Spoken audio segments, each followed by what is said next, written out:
ربنا لا تجعلنا فتنة للقوم الظالمين ونجنا برحمتك من القوم الكافرين. ربنا آتنا في الدنيا حسنة وفي الآخرة حسنة وقنا عذاب النار. ربنا تقبل منا إنك أنت السميع العليم. اللہ ایک مجھے جذبہ تقبل کو پہنچا حضرات رکھے ہیں، اللہ قبول فرما دے. مولانا محمد صاحب کی جو مرادیں قبول فرما دے.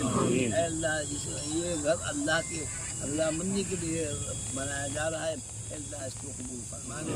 ہم سب کے لیے ذریعہ نجات فرما دے. اتنے حاضرین ہیں یہاں پر، اللہ ان کے سب کو سکون عطا فرما دے. السلام علیکم سامعین، 28 ذی الحجہ اور 5 جولائی ہے. خبر کا عنوان ہے مسجد اسحاق کا سنگ بنیاد. مغربی اتر پردیش کے ضلع شاملی کے قصبہ کاندلہ میں مسجد اسحاق کا 24 گھنٹے پہلے سنگ بنیاد رکھا گیا ہے. یہاں مولانا خالد میٹری کا خطاب ہوا ہے اور سلسلہ تھانوی کے اجل خلیفہ مولانا بلال صاحب تھانوی نے دعا کرائی ہے. ساتھ ساتھ مفتی الہی بخش اکیڈمی کے ڈائریکٹر مولانا نور الحسن راشد صاحب کا بھی خطاب ہوا ہے. یہاں اس سنگ بنیاد میں جن لوگوں نے شرکت کی ہے، یہاں مولانا نجم الحسن تھانوی اور اسی طرح مولانا حفظ الرحمن کیرانوی، مفتی حذیفہ نجم تھانوی، مولانا اشیم نانوتوی، مولانا بدر الحسن شعیب تھانوی، مولانا اطہر صدیقی کاندلوی، چیئرمین صاحب نجم الاسلام کاندلوی، حاجی ببلا کاندلہ، مولانا افتخار وغیرہ اس سنگ بنیاد میں شریک رہے ہیں.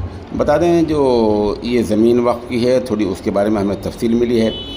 سراج الملت حضرت مولانا سید بلال حسین تھانوی دامت برکاتہم نے کہ دامت برکاتہم کے خلیفہ مولانا انور مظاہری نے اپنی ذاتی زمین اس مسجد کے لیے وقف کی ہے اور اسی پر مسجد اسحاق بنانے کا فیصلہ کیا ہے.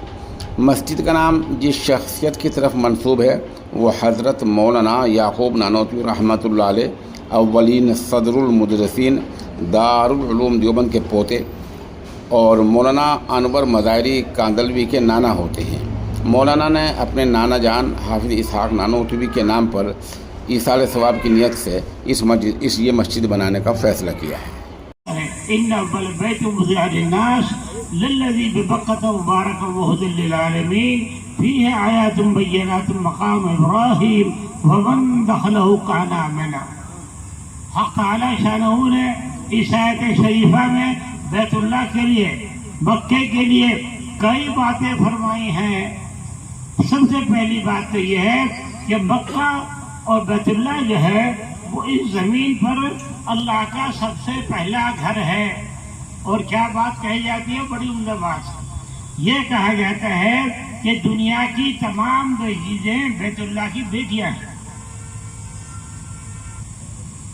بیت اللہ کی بیٹیوں کا کیا مطلب ہے؟ اس کا مطلب یہ ہے کہ ان کے ساتھ وہی معاملہ کیا جائے گا، احترام کا، حرمت کا، پاکیزگی کا، طہارت کا اور بری چیزوں سے بچانے کا جو آدمی اپنی بیٹیوں کے ساتھ کرتا ہے.